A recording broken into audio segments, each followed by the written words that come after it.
my view of tracking, I think, is you kind of have to rely on your dog's hunting ability. So it's not about food drive. It's not about, of course, there's reliability and there's obedience involved in it. But I think that the most important is going back to nature. The dog must hunt for his food, must hunt for his article. And if you see an animal that is hunting for something, it's not being fast and hectic, and he's being super methodical, because if he disturbs the ground a little too much, the prey will see him. Go and get it with no hesitation.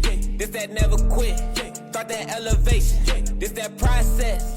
This that in the making. What is up, guys? Welcome to another episode of Elevated Canine Podcast, and I am here with my co-host, Roel Guerra.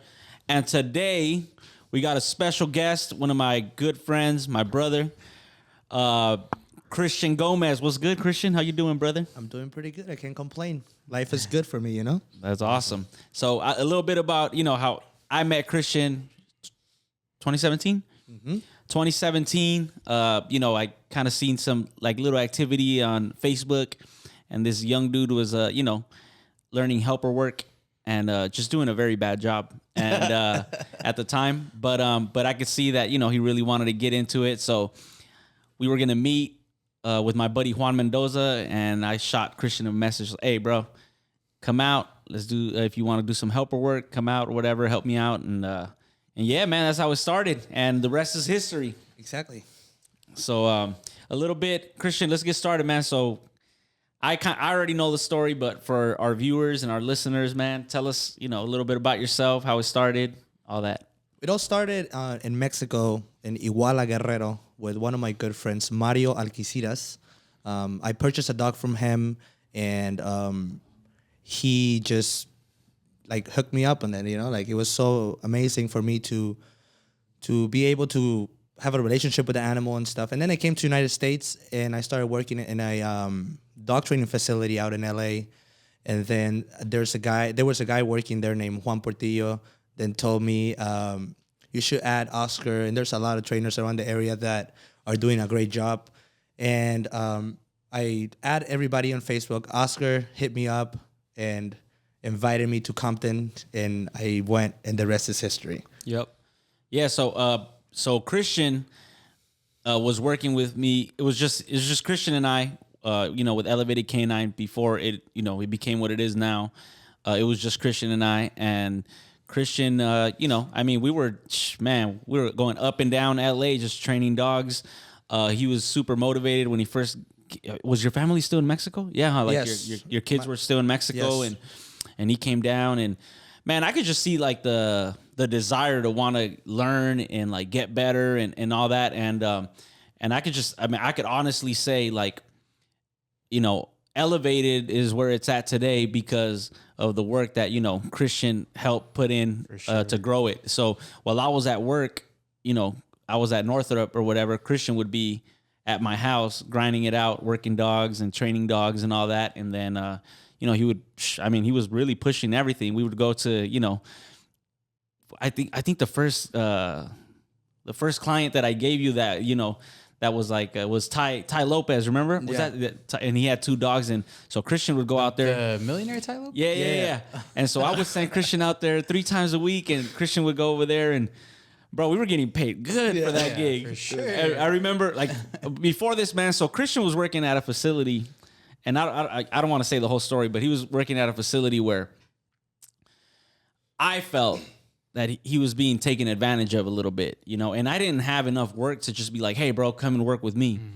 Mm-hmm. But I felt like he was being taken advantage of because of, because sometimes people tend to do that with people, especially with people like Christian, that they see that he wants to learn. And so I remember I did the math when he told me, and I think he was making $8-9 an hour or something, because he would work all day, right?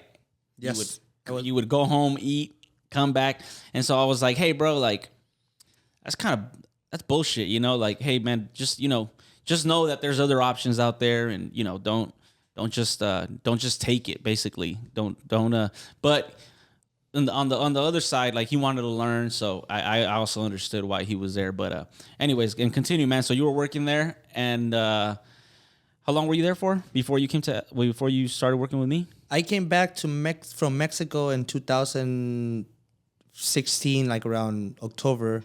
I got that job in like November or something, and I worked there for a whole year before I left to start working with Elevated.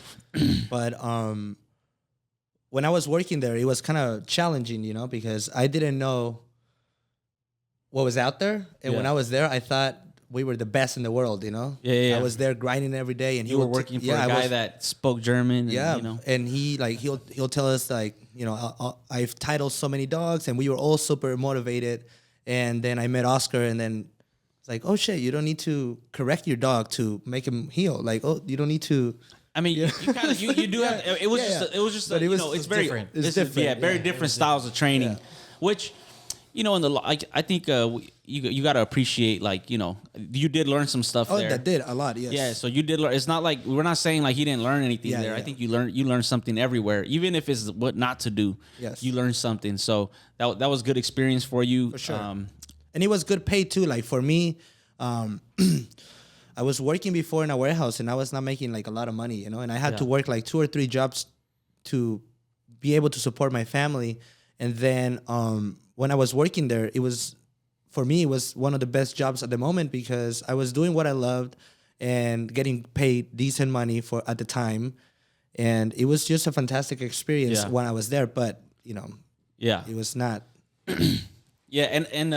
So anyways, I gave, so I had, at that time I had Guapo and Luca, and I had only had Luca for about a year at that point, and he started working with me, and I was like, you know what, take Luca or whatever, and you were still working there. I remember when you took him. So you took him, and then, anyways, that didn't last long. You ended up moving forward, and then so let's a couple stories, man. So like Christian, I would send him out to. Like Steve, he would go work at Steve Harvey's house, and then and Brian, my buddy Brian, who's one of my good friends, who, you know, was the one that kind of hooked me up with that gig. He would send me videos of Christian, bro, training, and you would hear Christian, good, and then my boy would be laughing at him, bro, and he'd be like, good, and he'd be in there.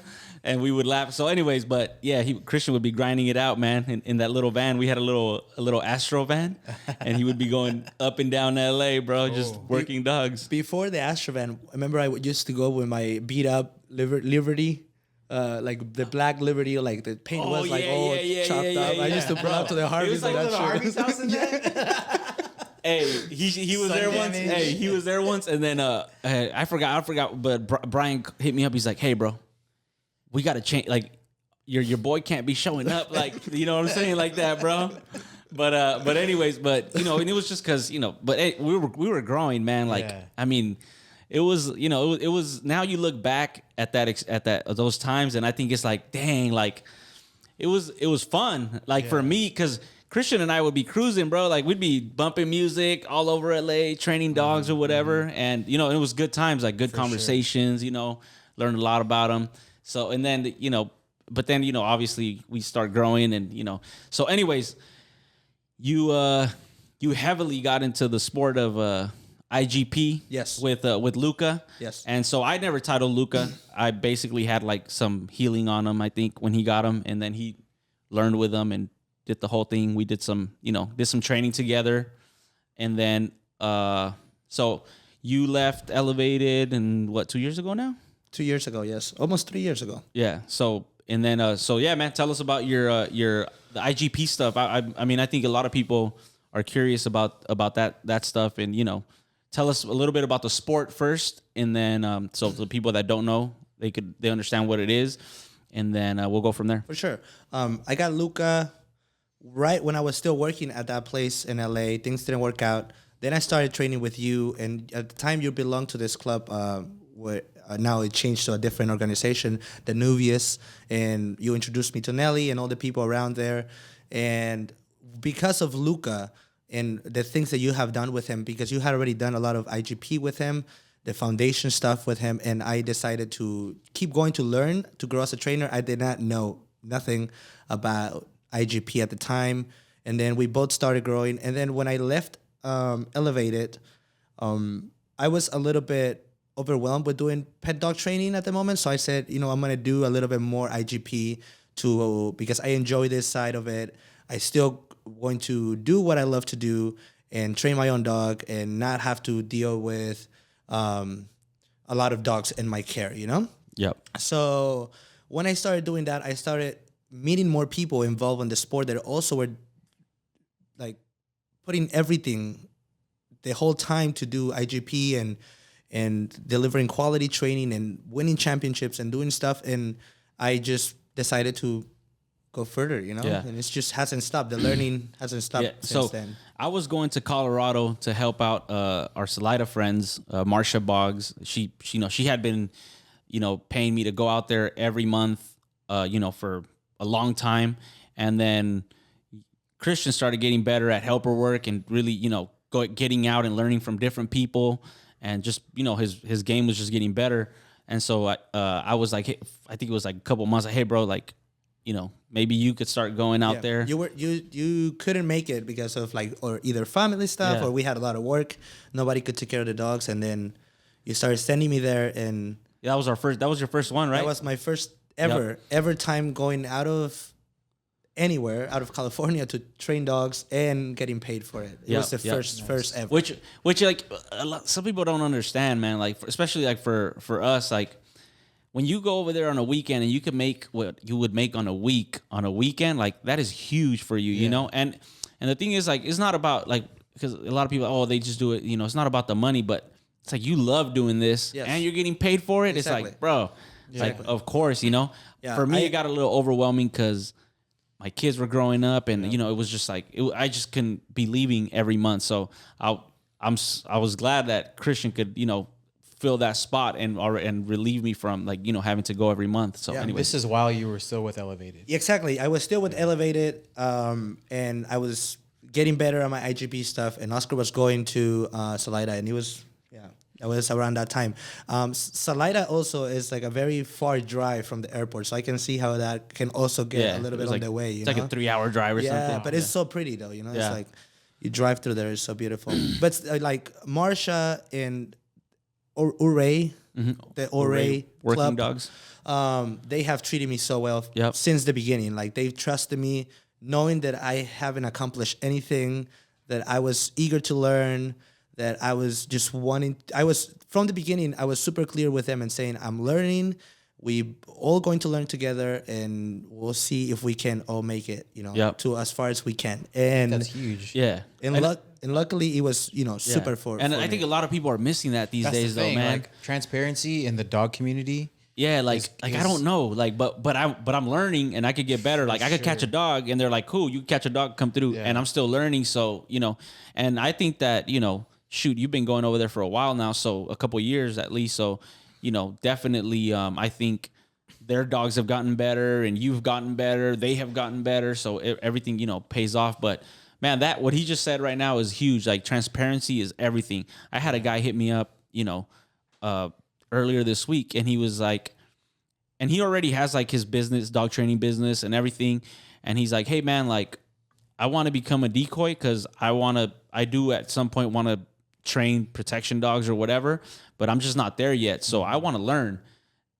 I'd rather you tell me that straight up rather than like, hey, let me get out and work some dogs. And then like 2 weeks later, I see you and you're already like, doing it. To me, at least, I personally kind of like frown upon that a little bit. For sure. And they're on their own race, but still. So anyways. Yeah. And also because I was super clear with them, I think there's something to add. I think like when I was super clear with them, it also enabled to me the opportunity to make mistakes and acknowledge them in front of everybody. Right. Because like I have seen somebody do something on a video, and I was like, oh, that looks super good. It was simple. And then I go and I tried it, and I do it for the weekend, and then I come back and I go to another seminar from the same person, and then I ask the questions like, why exactly you do this? And then the person explained. I went back to the group and I was like, okay, I missed a lot of steps. Mm-hmm. Let's go back, and this is the route we want to go. Let's go back and do it. But everybody was on the same boat because from the beginning we were all clear that we were trying stuff. Huge. It's not like I don't come and say, I know everything. Sit down, just listen. That's the tough thing. Like when you fake it till you make it, and you come with that, and then you start messing up. we see, like when I used to do construction, we would see it all the time. Yeah, I'm a $25 carpenter, a master carpenter, and you tell them to go do something and they can't do it. Now the expectation was high and you're not meeting it. Right. People get disappointed. Yes. But if you're transparent, it's like, okay, he's learning, we're both learning together. It's not that big of a deal. Right. And then your relationship with that person just gets stronger versus now, if you fake it till you make it and you come up with, I'm this, and that. Now the person doesn't trust you. That person tells other people, hey, this guy isn't who he says he but is. I think sometimes people are like they really believe That's another thing too. You know what I'm saying? It's not that they're lying. It's not that they're going, oh yeah, like I'm not that good, but I'm going to tell them. No, it's like they really believe that they could help out that much. And even though they've never done it, they have never, they still believe it. And so, and there's some. I mean, like looking back now too, like I've been there. Yeah, I've helped out people doing stuff that I have never done before. So it's not like I'm like, I'm not knocking the hustle either. I get it. But I do feel like once I see that you're not taking advantage of opportunities to keep moving forward or like growing as a trainer, or that you're actually like into it, then at that point I'm like, man, like he's not really like, even me right now, like I've already competed to IGP3 with one dog. Bro, I still have to bring people in so I could keep learning. From going back to your story, man. So you're going to Salida. Yep. And then at that time you're still training Luca, obviously. Yep. And I still work at Elevated, and I also started a small group in Socal. Yeah. Like I think it was 4 of us, Dana and Jessica. And it was very small. And at the time, there was a lot more activity in IGP in the region for some reason back then. And there was a lot more seminars and trials. And this was before COVID. Before COVID, and, yeah. And it was there were people bringing people in from all different places. So for me at the time, because I was so hungry, it was so easy to have access to all these places. It was not so easy, but it was easy enough. Easier than what it is right now. You brought a lot of people in to do seminars and workshops and stuff, and I introduced me to a lot of people that now I look up to, and they're my mentors right now. And I feel like that's at the point that I was in when I was in Salida at the beginning here in Southern California with you and Elevated. It was the point where I think I grew the most because you were pushing me. I was learning in Elevated how to train pet dogs with sport kick to it. It was just fantastic for me and it was only me and you. So it was like free times we had, we'll get together, train, I'll wait for you to come home from your work. We both you'll see what I was doing in the beginning. It was like very, very fresh. But also in the beginning when I started, you only had 5 dogs. Yeah. For board and trains. And then it started picking up a little bit. Yeah, I mean, again, man, it's like, but that was like, I would get home, and when I was at home, like I would be checking up on him and see how we're doing, and then I would get home and he'd be like, hey, man, like I have this dog, or either to show off, like, hey, check out this dog, let me bring him out just so you can see him, and then I'll check him out. I'll be like, he's all right, bro. Like you need no, or he'll be like, hey, man, I'm working with this dog and I'm having a problem. Like, what do you think? And and you learn a lot, man. Like you learn so much. For him, I know it was he put his hands on a lot of dogs. It wasn't just like one or it was probably hundreds of dogs, probably. Wow. So, but that's how you learn. I remember the first time I met, like one of the first times that I invited Christian to come to my house. I don't even remember, but I was doing like some free shaping or something. Yeah, I remember. And I had him right there, and he was like looking at, I think it was Guapo, and I was doing like some free shaping. You were having him go under the bench by himself. Oh, yeah. So I was like, I was like, look, so he's never done this before, but we're gonna just try it and see, And so I taught him how to like go under a bench and come over and like, do something like and again, Christian was like, "What the hell?" Like, bro. But that's somebody that wants to learn, like somebody that's into it, man. It's like, to me, that's the most fun. Like when I have somebody that is into it and is asking me questions or whatever, I'm like, "Yo, that's when I could." I like to teach. But anyways, for me, go ahead. Touching to that as well. For me, it was very important because before starting training with you, I have not watched not one video of like somebody explaining markers, nothing. Everything was brand new to me. I remember the first time you explained markers to me, and then the first time you showed me how to teach a place. Yeah. For me, that was everything was so new to me that everything was like, check this out, do this. Like, what can I do next? And you would take it to the other spot, right? You would take it because I was still working, so I would work with this place. And before I had no days off, and then when I met Oscar, I asked for 1 day off so I can go and train with Oscar. And then so I think it was Thursdays. Yeah. And I will be there early in the morning with Oscar. I help him clean the kennels, and then we started training. And I will pick up so many things from you that Thursday, and then Friday I'll go back to that place, and then I'll try to show, and the guy is like, "What are you doing? Yeah, we don't do it that way." He was not having it. I remember what I gave. He took because he wanted to take. Bro, he always treated Luca like his dog. You know, like his main dog. Took him everywhere, and he would take him to work. And I remember he called me once like, "Hey, this guy doesn't want me to bring him out anymore because bro, Luca was doing like some nice healing already, and it was just like he didn't want his clients to see it. He was like, nah." Yeah, exactly. So, anyways, all right. So we go back. So you start going to Salida. You're working, and then you go for. Talk to us about like your first time stepping into competition. What was it? Your IGP one? I think it was in Rancho or something like that. Well, I did 2 IGP ones. I failed the first one. Tracking, I got 6 points. Oh, yeah, and that was in Rancho. And then my second one was in Irwindale. Got it. And that's when I got my first one. But my first route was the BH.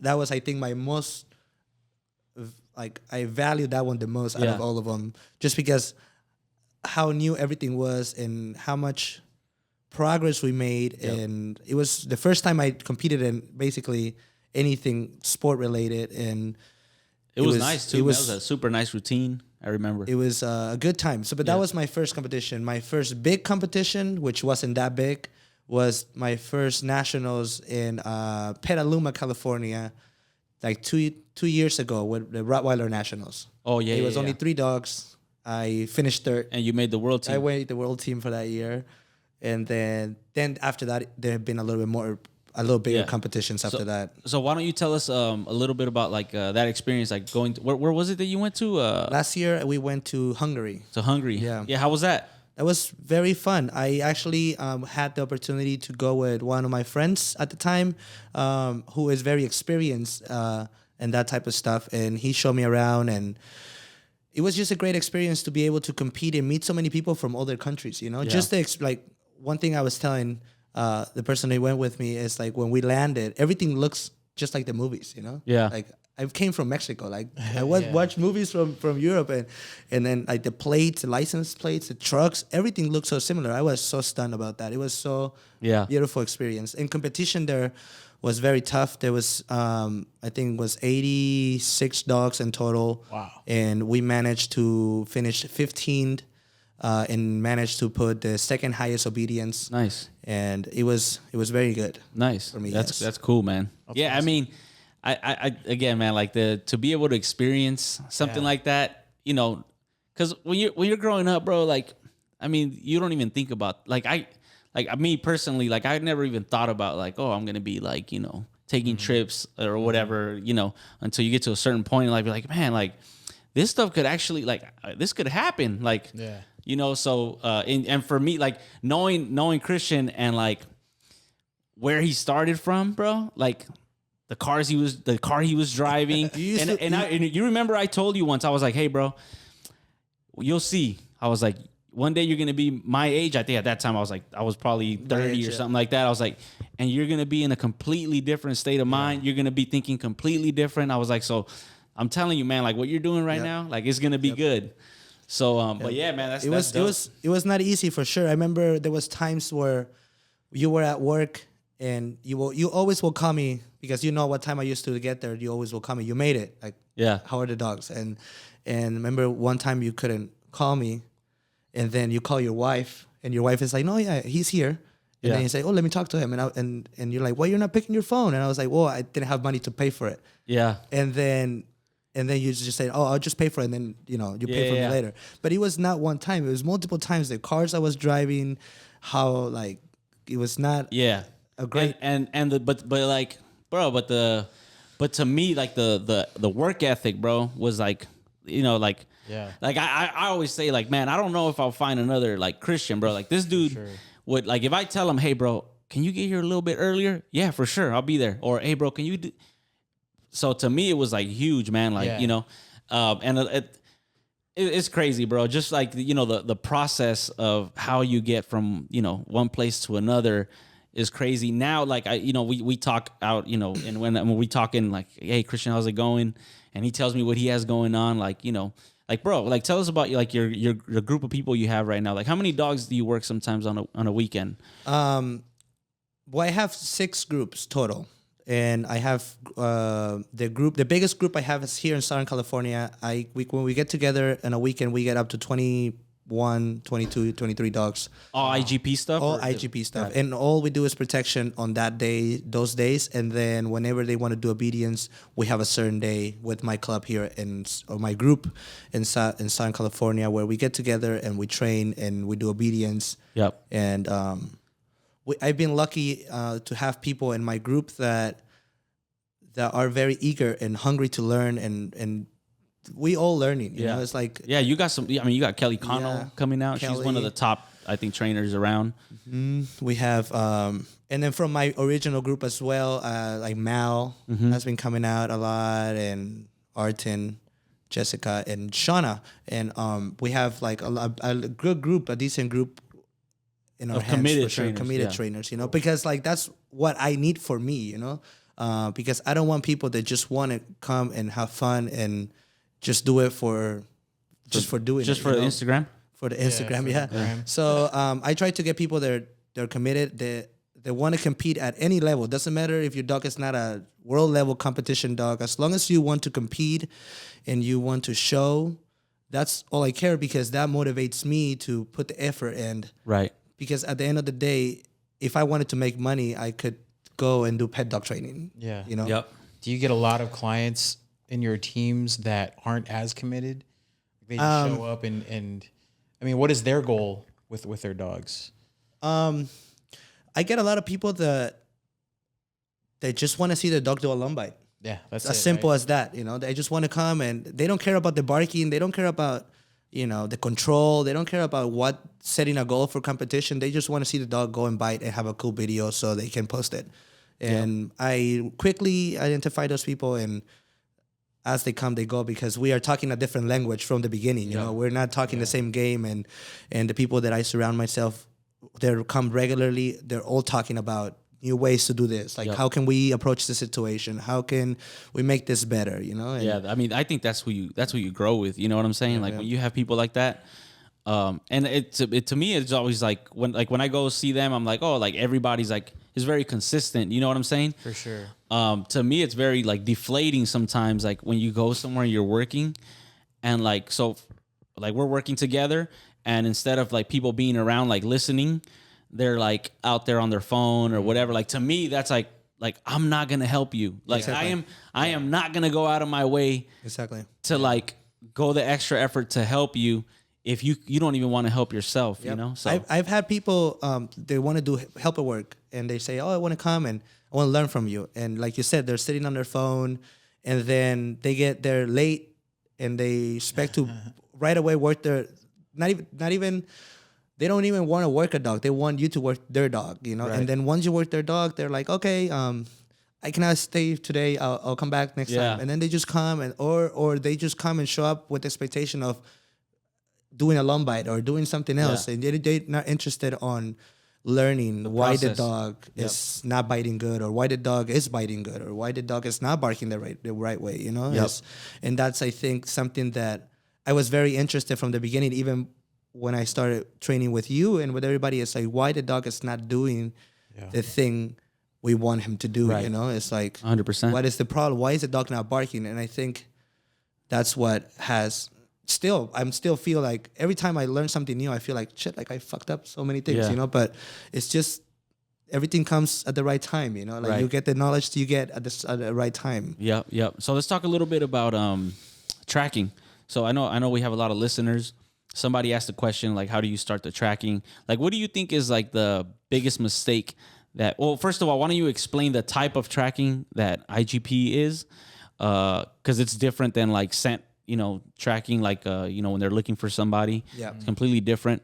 And just explain kind of like maybe the process of the beginning I think so for tracking, I think there's so many people have different opinions and there's different ways to get to the place you want to get. I think the biggest mistake someone make is trying to look for the finished picture without staying on the foundation for a little longer. You know, like I feel like people want to see the dog to do footstep tracking without food right away, and I feel that a lot of dogs lack the foundation of how to solve the problems, you know, like how to really break it down for them so they can understand exactly what to do when they find a patch that has a different scent or something else, you know? And those are skills that are broken down. Yes, and different exercises. Like how tracking works is for like let's say a IGP3 competition, the ending picture that you're looking for is a dog that is slow, methodical, and intense. And basically what his body language has to tell you is the dog is not feeling pressure from the handler, it's not feeling pressure from the terrain, is solving every circumstance that comes to him with confidence and commitment. Yep. That's what you're looking for. And so the dog has to start, we call it a scent pad, and it's just basically 2 feet together. There's a flag next to it. And on IGP3, there's, if I'm not mistaken, 600 paces. And there's 5 legs, if I'm not mistaken. And the first leg is usually 100 to 150, and there's usually an article in between. So the goal for this is the dog has to look step by step, find the article, show the article, and then you come pick the article up, show it to the judge. The judge is like walking usually to your right or to your left.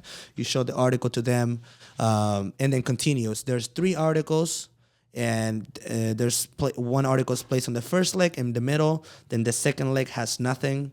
Then the third leg has 1 article, and then fourth leg nothing, and then fifth leg at the end, and you end with the article. Yep. And that's like the finished product, if you would say. Yeah. You start with 100 points, and as you go, they start taking points for, you know, the dog missed a step or... Yeah, so the tracking is like your dog can't just like take off and find the article. Yeah. It's literally got to be obedient to every single footstep that you make. Like he's got to sniff. So it's very like what he said, like the foundation has to be really solid of the dog being obedient to the track. I like how he said that the dog has to be intense but slow and methodical. Yeah, like that's kind of hard to contradict. Yeah, it's contradicting, right? Because intensity, you know, but being slow, methodical, and intense, that's an interesting picture to see. That's why for me, IGP is so interesting. In all 3 phases, it's the same way. You want intensity, precision, but you also want control. Yeah.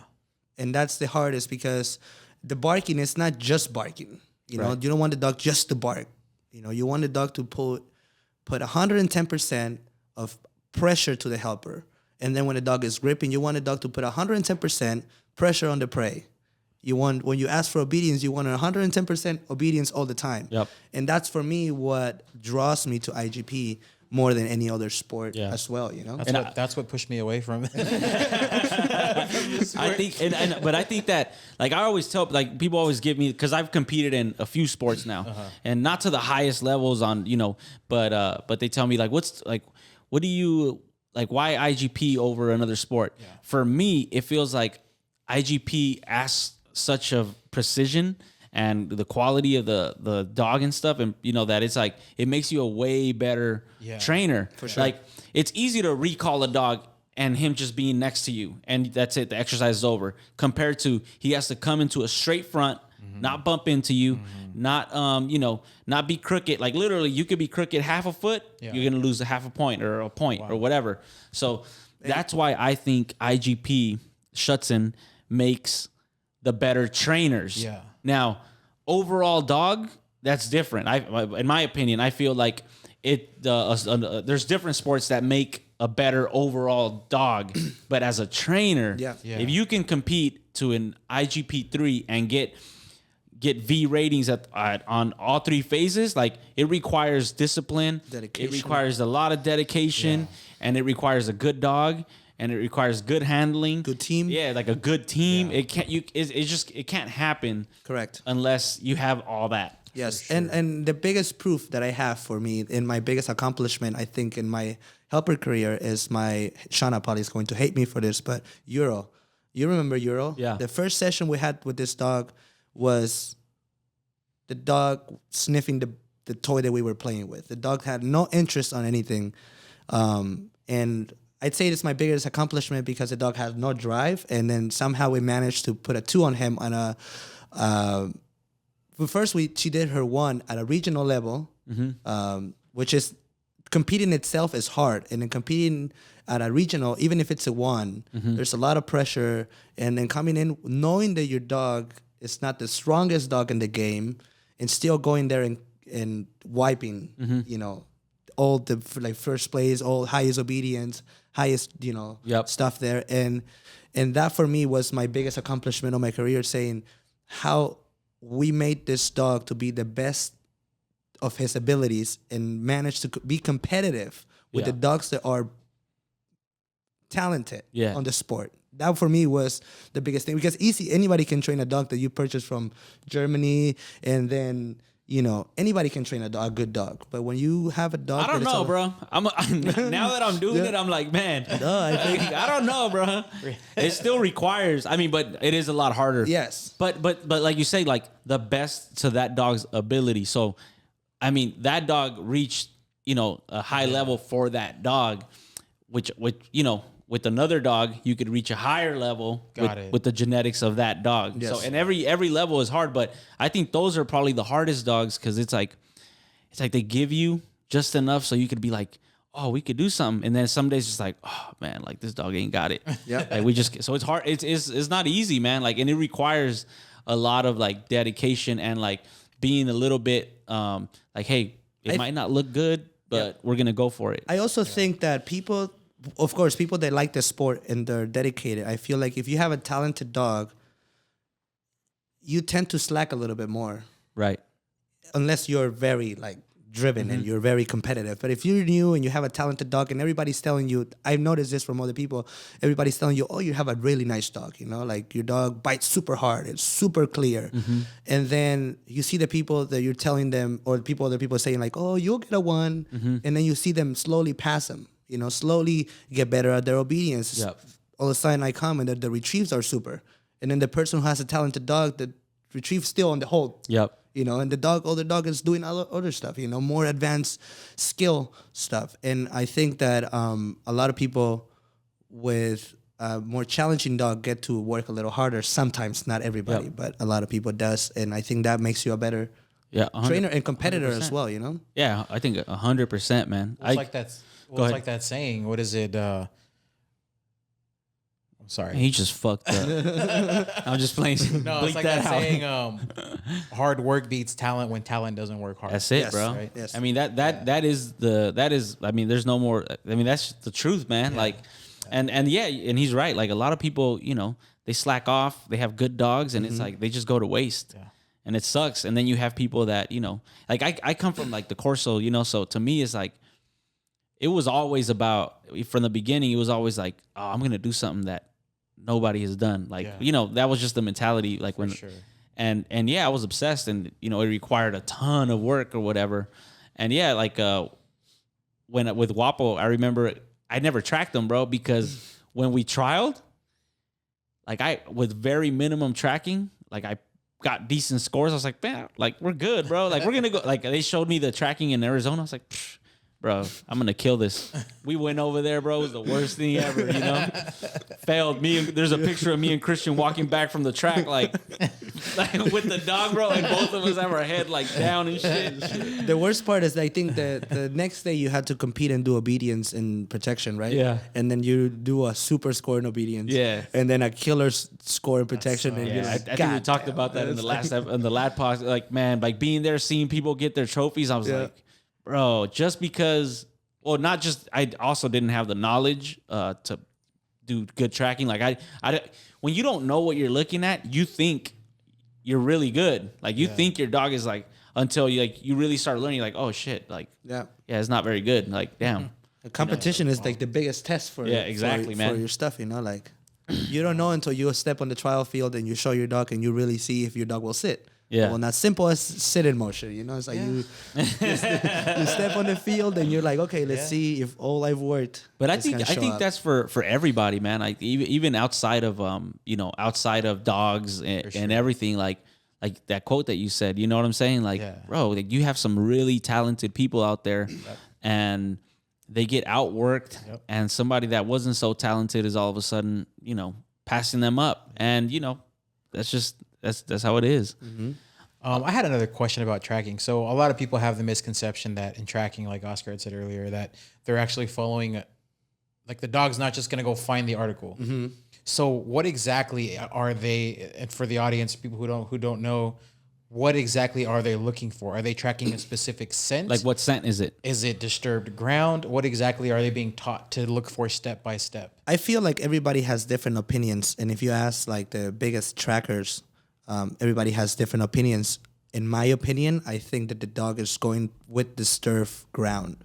A lot of people say it smells your scent, that it smells the what you drop, your cells or whatever, like your dead. Like a lot of people has different opinions to it, But I think the dog, at the end of the day, learns to discriminate with disturbed ground. Yeah, and vision too. I think And vision, sometimes. yes, but there's like some spots. I think you need both. You need the dog to rely on his nose, and to also understand how to work with his eyes. Yeah. Because there's some terrains like some dirt, especially dry dirt, is very hard for the dogs to find a scent. So when it's dry dirt and is compacted, it's very hard. But when it's dry dirt and it's a little bit visible, a dog that has a little bit of both tends to stay visual, most of the time. But I think it's like that. It depends how you train. It depends, who's your mentor. What tracking program you follow. There's so many things for Who tracking. lays your track. Yeah, exactly. Who lays your track. That's very important. I remember. It's very important. I remember when we were tracked together too. It was the same thing. I was like, he was telling me the other day that it's like, lay your track. And I was like, okay. You go and you step in the field and you lay in shitty track. And then Oscar was like, where's my turn? It's right there. Yeah. Hey, but Benny finished that track. Nah, but the thing is, like, people, I see, like, now that I look back at tracking, like, again, I'm not nowhere near being really good at it. But I just see it like it's obedience. Like the longer you just stick, and you got to make it easy for the dog. Like create some wins within your track to make the dog a little bit more powerful before you start making them fail. Like, you know what I'm saying? So it's like you practice, test, practice, and see where you're at some point. Like your test is going to be your trial and see how you're doing. But other than that, like, like break down the skills, like the skill of you hit the end of the track and there's nowhere else to go. What do you do? Like, what are you going to teach your dog to do? If and so a dog that loses his track, if he gets super corrected to get back on the track, maybe in trial, he's going to lose that track. And what is he going to do? Shut down. He's going to panic. Yeah. And it makes it like WAPO, it would make him even more hectic.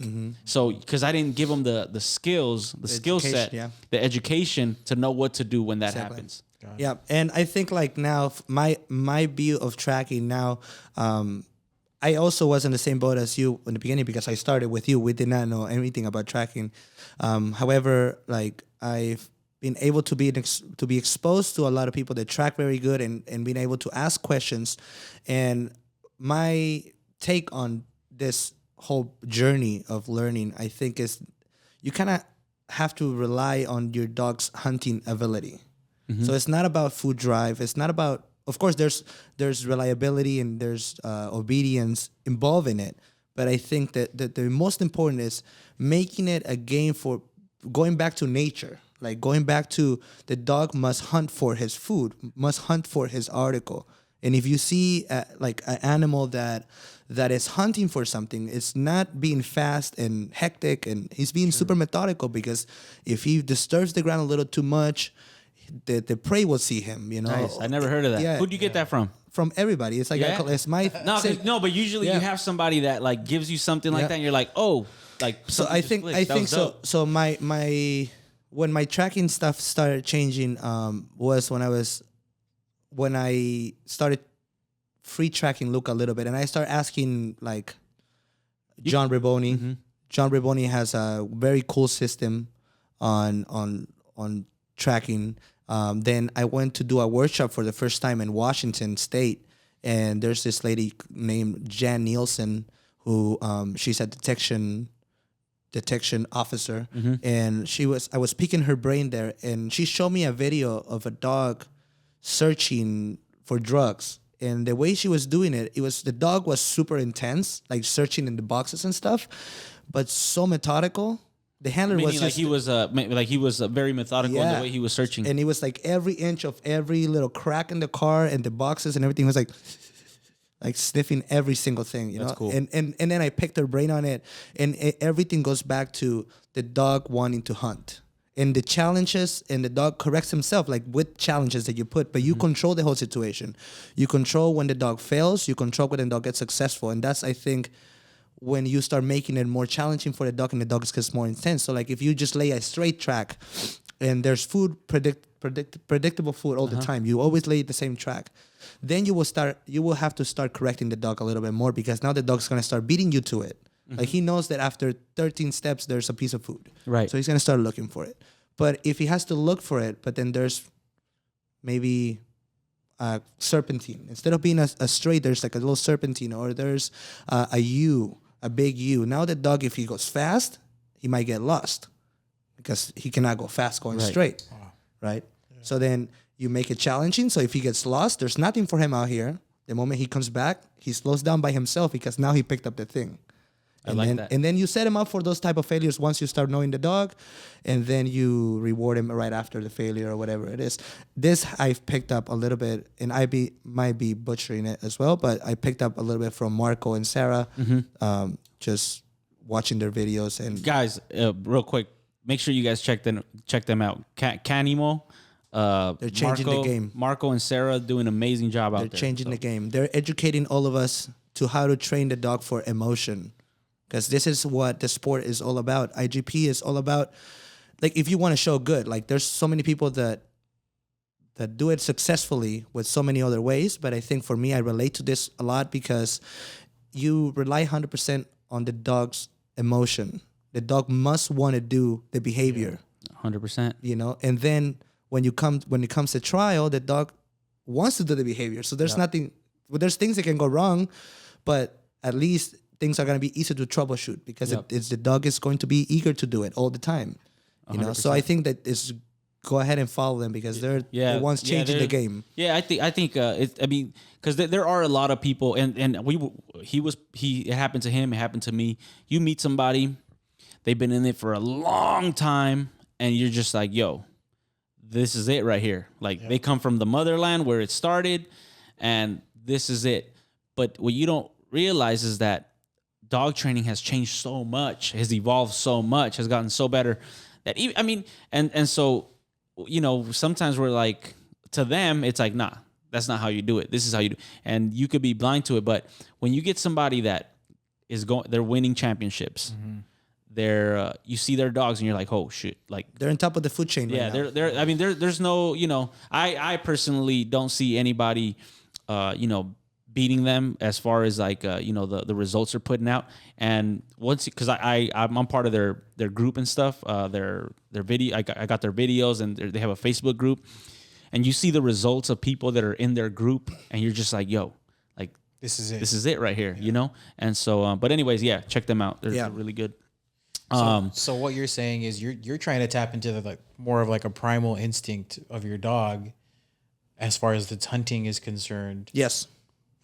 In tracking instead of just sticking to obedience. Correct. And tracking. Yeah, because I think if you try to make it obedience, there's a lot of things depend on you.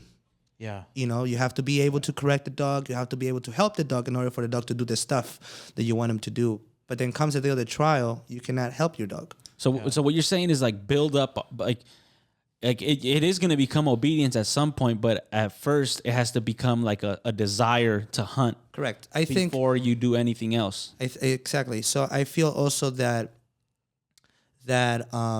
you need to, like you said, build the desire to acquire. The dog needs to learn how to hunt for his food, and then you correct demeanor of hunting. Interesting. So like, let's example, if the dog is lost of the track, but he's hunting, you let him because he's learning how to fix the problem. But if the dog is lost and all of a sudden starts taking a pee, now we correct him because the demeanor is not the demeanor we're looking for. In that, in my opinion and my inexperience, field that has been able to hold for the last couple trials.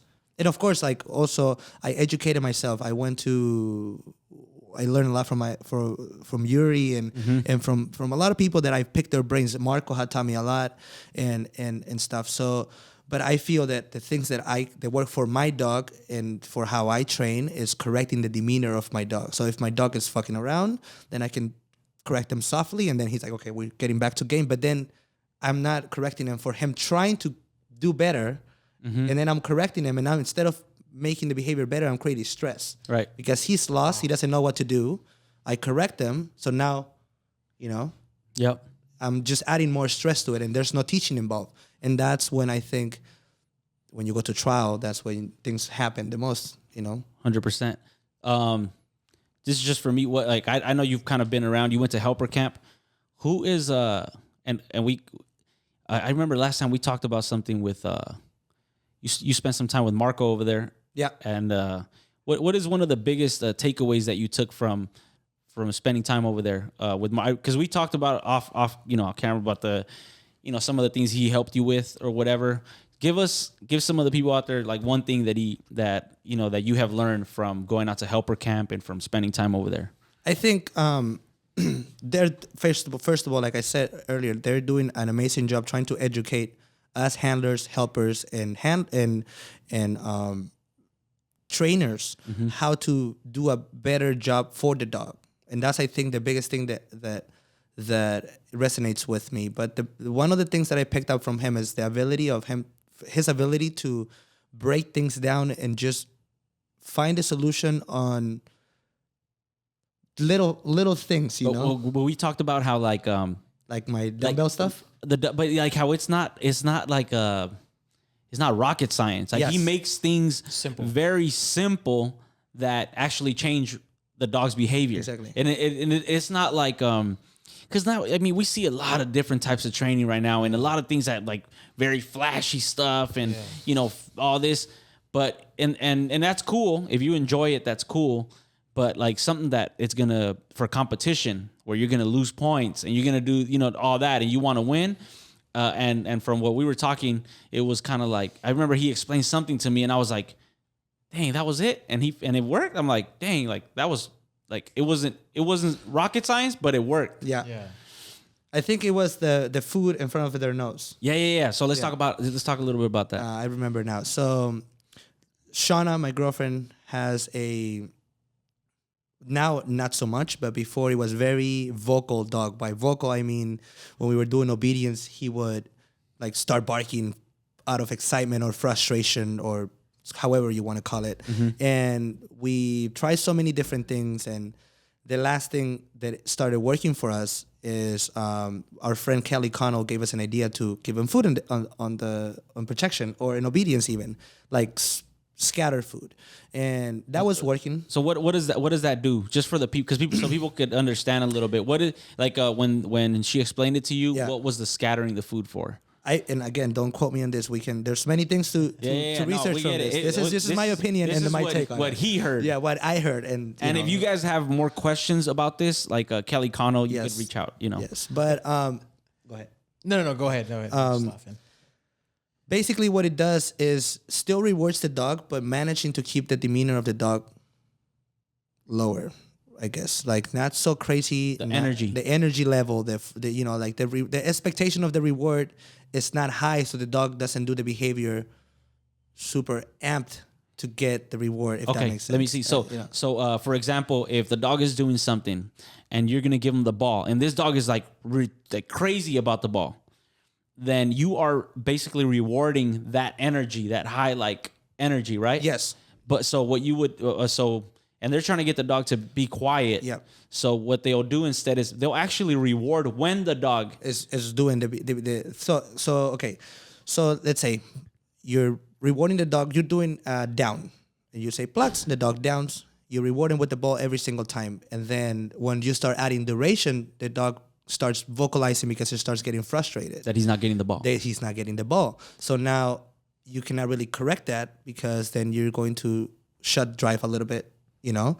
So what they do is they attach the emotion, what brings the frustration up, to a reward that follows to it. So example, if you give him a piece of food, the dog will take the piece of food and still bark again right after. So they change the state of mind of the dog with rewarding with multiple pieces of food in the ground. So now the dog doesn't just pick up the food and goes back to action. He has time to pick up every single piece of food. The state of mind comes down, and now The ball comes you can maybe add a little more duration. Maybe now you can reward him with one single piece of food, you know, or maybe you can bring the ball out. You know, It just makes them think more, basically. It just right? makes- like to find. I mean, they gotta find each piece. Yes. So it makes them more focused Yes. on that rather than like getting the reward. It's like also a break from it. Example, like like you give him the scatter, the dog gets up and he's like trying to eat the food, and then by the second or third, he's like, okay, let me pick it up, and then he's like, oh, this is fun, and then you say down again, and then the dog downs, and he's like, oh, what we were doing, right. you know, and then you can continue You to break do it more up reps. a little bit. It's like an interrupter almost. So the dog's getting rewarded for. Yes. So the dog is getting a lower value reward for the behavior you're asking, with the expectation of bringing its higher value reward once he's in the different. Once he has a different. Yeah, Demeanor. a lot of times with dogs like that, I think it's that they want to keep going. It's not really about the reward. Sometimes it's about like, come on, let's go. Let's keep moving forward. Let's keep moving forward because they're so eager to do it, you know? Because that's what we're looking for. We're looking for a dog that's eager to do it, but we don't. Yeah. We still want control. All right, you know what? We're gonna get Kelly Cano back out. Yes, We're gonna get Kelly Cano on like, here. That's a good idea. But, I think it's but all right, but so messing it up. so I know, messing it we up. messed it I up a think little we bit. jumped too much. Yes. Yeah, but anyways, so but let's go back to the one Marco told you, because I think to me that one was like kind of like with one piece of food, Yes. where the dog had to focus, I think, to take it properly in the right state of mind. So one thing that after we talked to Kelly, she gave us that. We went through it, and it was very much working for her dog. It was very quiet, but then we realized that we cannot really feed him that much in protection. Like, it's going to be very challenging working in protection and then give him scatters of food. So we were looking for staying on the same path because it was working, but not overfeeding him. So when we visited Marco had already been doing this for a long time. It's basically the same mindset of lowering the state of mind of the dog, and so what he would do is put the piece of food in front of the dog's nose, and whenever the dog will go for it, he will kind of move it away. And the dog was like eager to go for it, maybe like trying to snatch it. He'll move it away, then bring it back to him. And then as you do this, the dog has to control himself. You know, you're working a little bit on impulse control there. And then so to the point where with his dogs, I saw that he had the piece of food right in front of his incisors, and the dog was not taking it. And then when he would slide it right into his mouth, the dog will slowly eat it. And then the dog will still get rewarded with the piece of food, but he will not take it as like, and let's keep going, you know? And then he will be able to do longer sessions with the right state of mind for longer periods of time, you know? So here the main thing is like being able to change the dog's state of mind. Exactly. Which is what I struggled with the most with Wapo. It was like I just did so much high energy stuff that I never actually paid attention to that until Rogan. Now Rogan has that dog could work for an hour and a half straight because of the way that he can control himself. Yeah. And Wapo can't. I mean, that's just so. I think that's super cool. And again, guys, this is Christian's interpretation of it, how he understood it. We're not saying this is like The path. this of is everything. like everybody has a different path. We're just trying to give you guys different ideas that you could do with your dog. But I really enjoy listening to this stuff. Like Christian and I always get to talking. I'm like, dang, that's actually pretty dope. Yeah. Like I want to do some of that stuff. I think like also my biggest take from like Kelly and Marco and them, besides how they do stuff, but like my biggest take is there's always so many ways to do stuff without being unfair to the dog. That's my biggest take from both of them, and Sarah as well. You know, it's like you can accomplish, and they've been proving it. You know, like Sarah and Marco, that you can accomplish winning everything with not being unfair to your dog. right. You know, Yeah, and again, like sometimes it's tough sometimes, like, because you're training with like people that have done more than you, and you're just like, man, they're just like beating the crap out of this dog. Yeah. And people out there, they don't see this side of it. They don't see the side of like, overcorrecting your dog. I have been unfair to my dog before. I think anybody that is being honest with themselves. Yep. I've heard of a pure positive trainer that freaking did some stuff that I was like, really? It's like, yeah, like, and to me, it's like, because we all get frustrated that, things aren't going. So I think what one thing is, to everybody out there, catch yourself when you feel that you're going to be unfair to your dog. Like, first of all, is it even the dog, or did you even teach him the right way? Like, are you actually like, are you correcting him for something that, like, why are you correcting him? Yeah. And if you can't prove why you're correcting him, or like, or actually, I'll see somebody that'll correct a dog 4 times and the dog will do the same mistake over and over and over and over. And you're like, well, he's getting corrected for sure. And he's definitely not learning. So what do we do? Do you, so as a trainer, that's how you become a better trainer, is like, man, like, this shit is not working. How can I make it better? And to me, like, that's like one of the things that I've tried to change the most is like, if I do something and it doesn't work out, it's like, all right, what am I going to do on the next rep to make it a little bit more easier, successful for me and for the dog? Because every time I get a win, I feel better. Every time he gets a win, he feels better. So how can we change that? And I feel like that's something I learned from you when we were working at Elevated, is you've always taught me what to look for the next rep. Like, it's not about the rep you have in front. It's look for how can you make the next one better, or how can you even make him fail in the next one so he can learn, So it's not all about success for the dog. As long as it's fair, it's not about all success. It's also about failure. And that's how they learn most of the time. And that's something that I learned from you, how to set the dog up for failure, controlled failure, and how to make him successful. So they can learn 100%. So it's and we're not saying like, that like I'm not a pure positive trainer by any means, but we definitely have to learn how to be fair. For sure. Like Danny said on the other pod, like, you got to be fair. Yeah. Not just with dogs, but fair with people. Fair, you got to be like, be fair. And one thing that I'm just gonna go back real quick is that you said they're looking to make a change in the dog community, and so it's not that they're putting out videos to make money. They're putting out videos to make a change, and the money happens. So guys, like, pay attention to that. Pay attention into making a difference in your clients, making fuck the video, Exactly. like I'm sorry, I just like but like, forget the video. Like, look at making a difference, and everything else will follow. Like, you're gonna have like really good clients that have really good relationship with their dogs because you were able to help them out. Don't just do it for, and we talk about this in every episode, but it's just something that I really want to drill into people. It's like, yo, like, and because we've all been there, like, hey, let's get this shot, like with this video doing this or whatever. And it's like, at the end, that doesn't make you, it doesn't make the dog. It doesn't, like, what makes you is you wanting to do something good or better. Whatever dog you touch, make it better. Exactly. It's hard. It's hard. I get it. Like, every single like, or every time your phone rings from a comment or a like, it's like a little shot of dopamine. Yep. You know what I mean? But with the age of social media, if the reason you're training your dog and you're recording it is because you want to put it online, maybe you should check why you're doing it in the first place. And for some reason, it always happens to me. Like, when I do it like that, like, it just never works out. Like, it never works out. Like the dog doesn't do like the way, like, you could have these amazing sessions and then boom. Turn the camera on and the dog doesn't do it. I think people need to, even if it's at a small level, but people should compete. Even if it's like a BH, even if it's whatever it is in any sport. People should go out and compete. There's so many sport, even for little dogs, because that's where you really prove.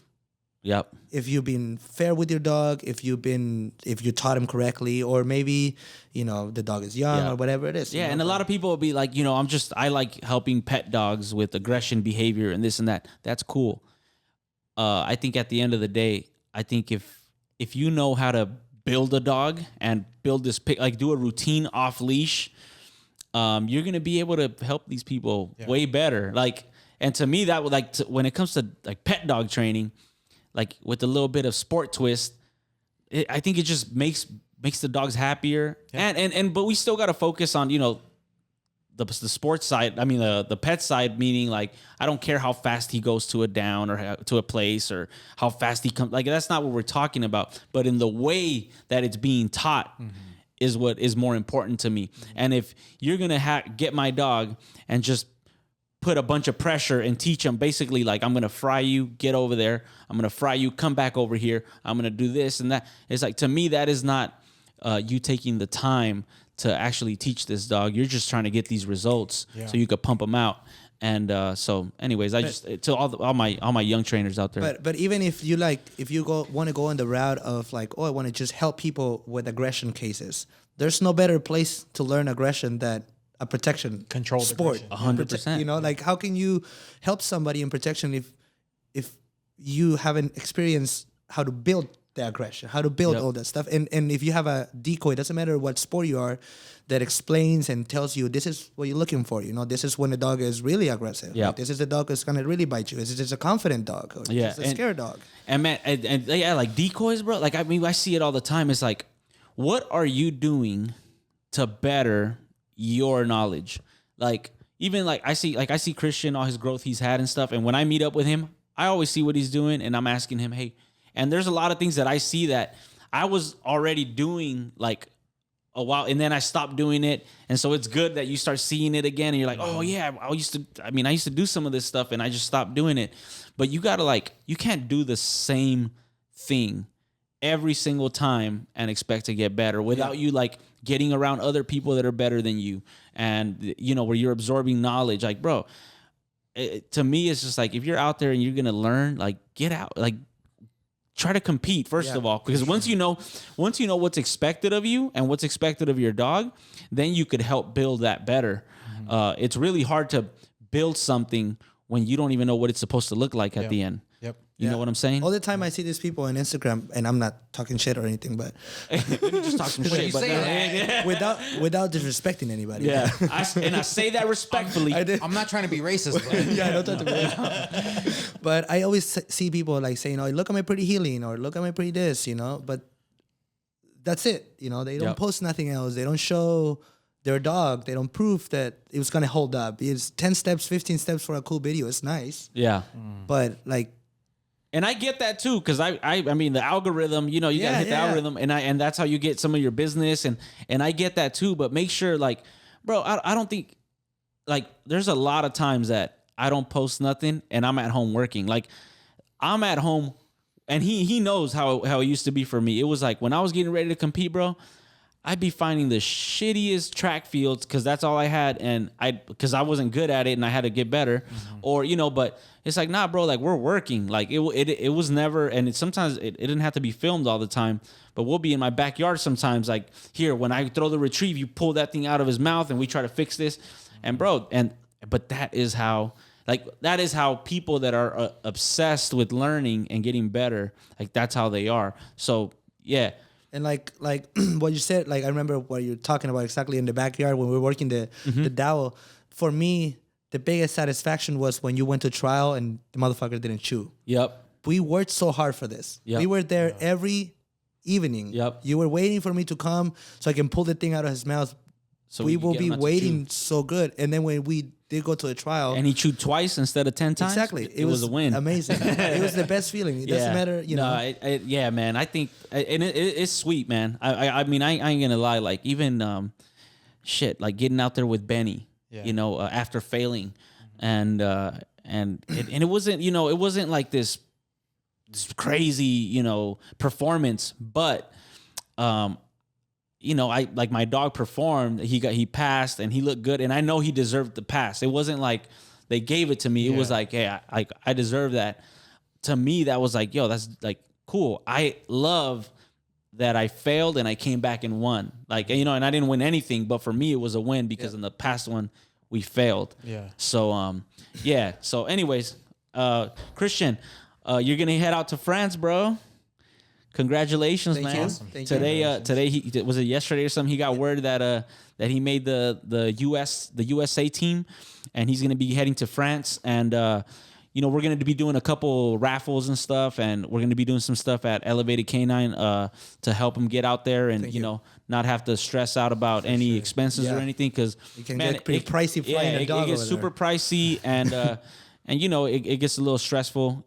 You have to leave the family and everything, and and then so yeah, make sure you guys look out for that, and Matt, tap us in with some of what do you have going on, and people to follow you and whatnot.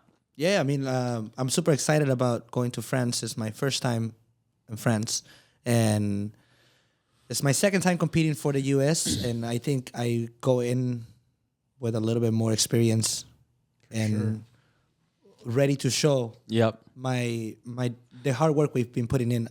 Hey, but doesn't it suck though that you're like, because like I know, but it's like your dog is in at 7 already. Yeah. And it's like, man, like I got all this now. And my dog is already gonna be like, and it's like, dang. Yeah. But anyways. And seeing him too also, like he's also getting old and his back is starting to hurt a little bit. So we're doing some stuff to fix him and stuff.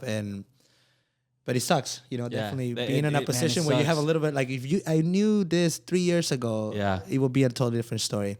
But luckily I have a new dog also, a German Shepherd that I just bought, that I'm planning to compete with him, hopefully as high as we can go. And with Luca, my plan is to go to France this year and win, of course. And I want to be able to have the highest obedience this year. Hopefully I can accomplish it. Yep. And then after that, there's a lot of things that I'm doing, I think, for me more than anything else. But I'm excited about going. My boy's to France about to for buy sure. a house. Yeah. Yeah, there's a lot of things, but I'm excited about the future with my new dog.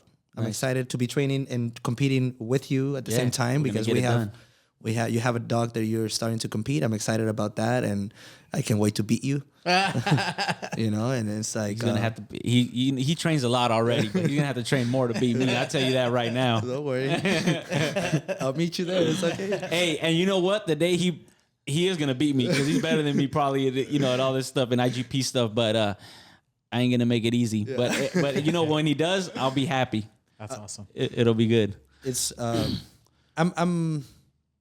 I'm grateful for you, and I want to say this before we cut out. I'm grateful for you and your family and the Elevated family, because I was able. I feel that you and your family and Elevated changed my life. Oh man, I forever. That. Don't make me cry right now, bro. It's very true. Like if you meet anybody in my family, anybody that knew me before, Elevated, they will be able to tell you that is a different person. It's just you taught me so much on how to work hard and what to look for, to be a better family man, to be a better business person.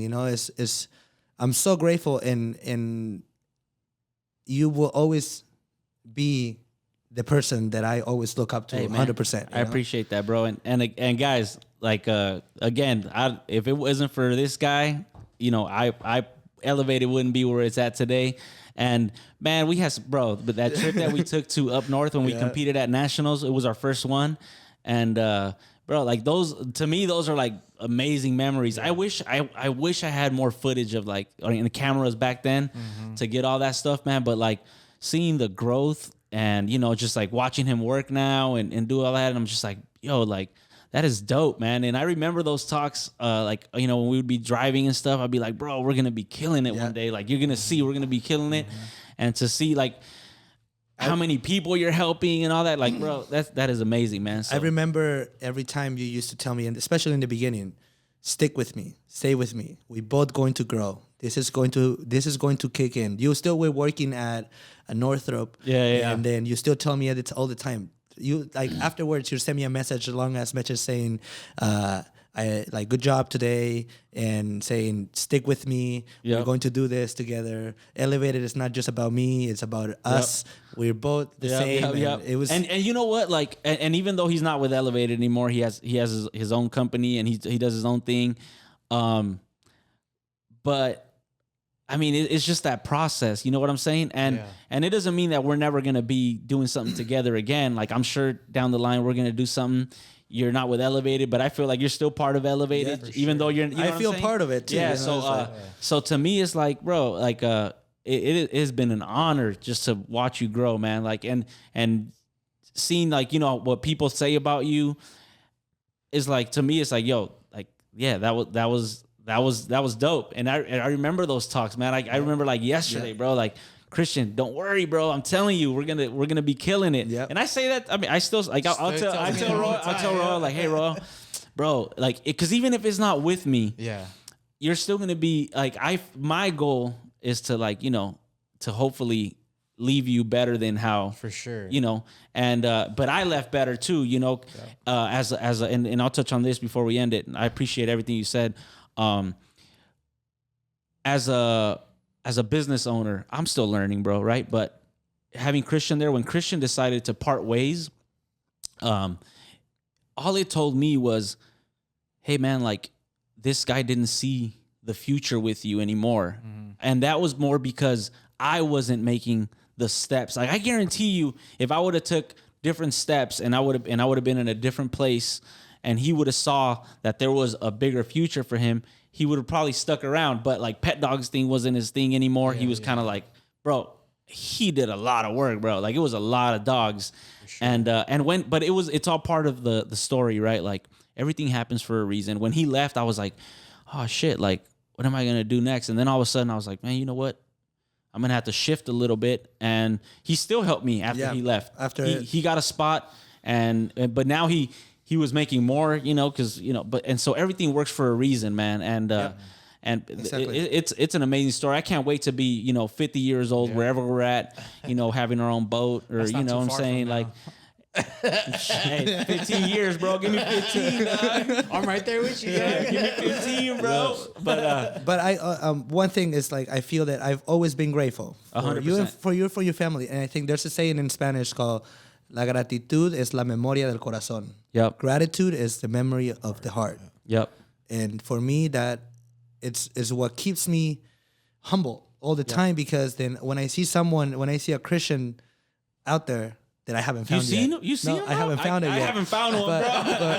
But when I've seen people that are hungry to learn, and they're eager to do stuff, but life gets in the way for some people, Yeah, Hey, just wait till you see your Roel out there, dog. Let's go. But like, I feel for me, like I was willing to sacrifice a lot of things. 100%. Dude, like I made zero profit of what the money when you were paying me. Just driving from LA to Pomona was a huge expense with an old car that would break down any second. Yep. And then coming back home to supporting my whole family and not having money for anything, and just the ability of sacrificing everything to just pursue this has for me brought me to where I am, and I'm 100%. In no position of anything, but I feel for me in my career right now, I'm chilling. It's fucking it's amazing. I cannot ask for anything else. I think guys, I mean, I think it's hard. It's gonna be hard for some people because they don't know the beginning, bro. But I was there, so I saw it, and like my boy drives like his Mercedes Sprinter van, and I'm not, and I'm not. I know he's like me, like he doesn't like to flex too much, but to us these are big things, right? Like you're able to help your mom get a new vehicle, and now her mom started her own business, and she was also a hustler from the beginning, so he had that like entrepreneur stuff. Mm-hmm. Like he had that stuff. So, but still, like to see the growth is amazing. And it was only what 2017 that I met 2017. You? So guys, it's 5 years. Yeah. But when you are into it, when you respect the game and you put in the work and you're willing to sacrifice. That's huge. Guys, it pays off. Yeah. So yeah. Anyways, we'll leave with that, man. I appreciate you. Shoot us with your handles. For Where sure. Can people reach you? Yeah, I have Christian Gomez 73 for an Instagram, and Luca has his own page too. Is Luca the Rottweiler with an underscore at the end. But yeah, cool. And then your business, Working Wild. Wild canine. Wild canine training. Oh no, I'm tripping. I got mixed with the Ariel. My bad. It's a wild canine training, but gratefully for me, my IPO stuff is keeping me busy. Yeah. So I've kind of like pushed that on the back burner a little bit. But if you guys want to follow as Wild Canine Training, Yep. You forgot it already. I forgot it already.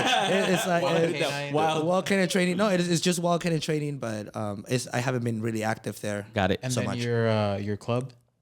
Our club is Socal Sport Dog Club.